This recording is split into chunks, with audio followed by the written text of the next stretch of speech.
Assalamualaikum warahmatullahi wabarakatuh. Saya Puja Permata Widya, BP 2010 1155310479 dari kelas manajemen 10. Di sini saya akan membahas materi tentang pengawasan atau controlling.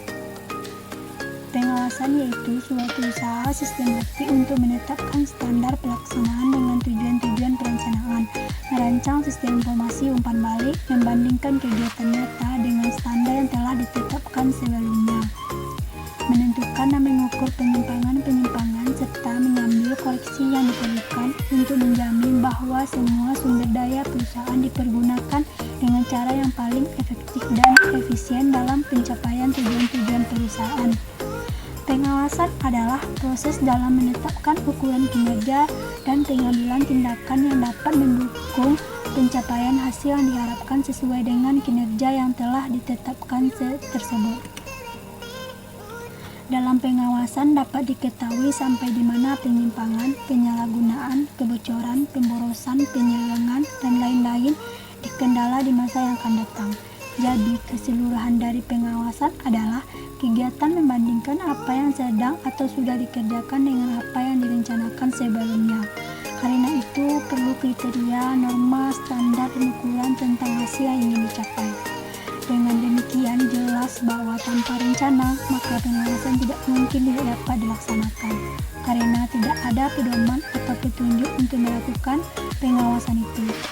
Rencana tanpa pengawasan akan cenderung memberi peluang timbulnya penyimpangan-penyimpangan, penyelewengan, dan kebocoran tanpa ada alat untuk mencegah. Oleh karena itu, diperlukan adanya pengawasan. Selanjutnya yaitu tujuan pengawasan. Ada 5. Pertama, untuk mengetahui apakah sesuatu kegiatan berjalan sesuai dengan rencana yang digariskan. Yang kedua, untuk mengetahui apakah segala sesuatu yang dilaksanakan dengan instruksi serta asas-asas yang telah ditentukan. Yang ketiga, untuk mengetahui kesulitan-kesulitan, kelemahan-kelemahan dalam bekerja. Yang keempat, untuk mengetahui apakah kegiatan berjalan efisien. Yang kelima, untuk mencari jalan keluar bila ternyata dijumpai kesulitan dan kegagalan ke arah perbaikan. Selanjutnya yaitu jenis-jenis pengawasan. Ada 3. Pertama, pengawasan ekstern dan pengawasan intern. Pengawasan dari ekstern adalah pengawasan yang dilakukan oleh organisasi yang dibentuk dari luar organisasi dan bertindak untuk organisasi itu sendiri atau pimpinan dan biasanya permintaan oleh perusahaan, misalnya BPK. BPK adalah perangkat pengawasan ekstern terhadap pemerintah karena ia berada di luar susunan organisasi pemerintah atau dalam arti yang sempit. Pengawasan intern merupakan pengawasan yang dilakukan dari dalam organisasi yang bersangkutan, misalnya inspektur wilayah kabupaten atau kota yang mengawasi pelaksanaan pemerintah di kabupaten atau kota tersebut. Yang kedua yaitu pengawasan preventif represif. Pengawasan preventif adalah pengawasan yang dilakukan sebelum kegiatan dilaksanakan atau dikerjakan yang bertujuan untuk mencegah kesalahan yang terjadi, yakni pengawasan yang dilakukan terhadap sesuatu yang bersifat rencana. Pengawasan represif adalah pengawasan dilakukan pada saat kegiatan itu sudah berlangsung yang bertujuan untuk menjamin kelangsungan pekerjaan. Yang ketiga yaitu menurut subjek pelaksanaannya.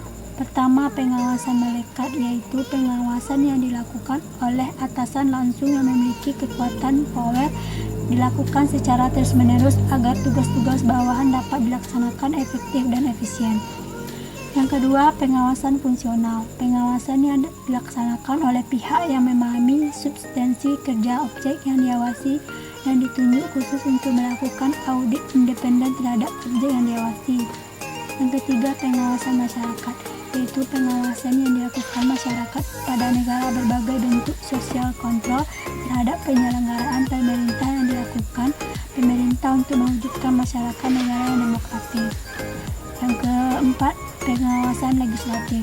Pengawasan ini dilakukan oleh DPR atau DPRD sebagai lembaga legislatif yang bertugas mengawasi kinerja pemerintah.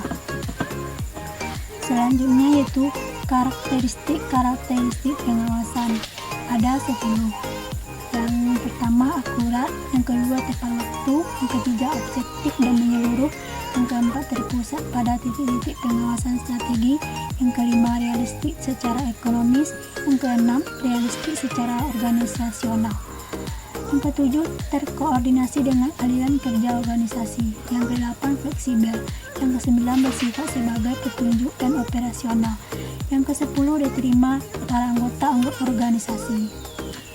Tahap-tahap pengawasan. Pertama, penetapan standar pelaksanaan atau perencanaan. Yang kedua, penentuan pengukuran pelaksanaan kegiatan. Yang ketiga, pengukuran pelaksanaan kegiatan. Yang keempat, perbandingan dengan standar evaluasi. Yang kelima, pengambilan tindakan koreksi bila perlu. Sekian penjelasan dari saya. Mohon